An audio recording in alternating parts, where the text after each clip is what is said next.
ত্রিদেশীয় সিরিজের টানা দ্বিতীয় ম্যাচে জয় পেয়েছে বাংলাদেশ অনূর্ধ্ব-19 দল। দক্ষিণ আফ্রিকার পর এবার হারল স্বাগতিক জিম্বাবুয়েকে।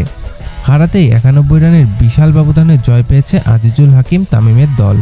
প্রথমে ব্যাট করে 8 উইকেটে 274 রান তোলে বাংলাদেশ। ওপেনার জাওয়াদ আব্বার খেলেন 82 রানের ঝোড়ো ইনিংস। অপর ওপেনার রিফাত বাগের ব্যাট থেকে আসে 31 রান। অধিনায়ক তামিম করেন 34 রান, আর উইকেট রক্ষক আবদুল্লাহ অপরাজিত থাকে 56 রান করে দলকে চ্যালেঞ্জিং সংগ্রহ এনে দেয়। জবাবে ব্যাট করতে নেমে ভালো করেও ধস নামে জিম্বাবুয়ের ইনিংসে। 102 রান করেও একের পর এক উইকেট হারাতে থাকে স্বাগতিকরা। সাইমন বশির 14 রান দিয়ে নেন 3টি উইকেট। আলফারাদো অধিনায়ক তামিমের শিকার 2টি করে উইকেট।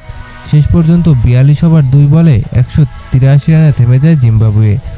4 পয়েন্ট নিয়ে এখন তালিকার শীর্ষে বাংলাদেশ অনূর্ধ্ব-19।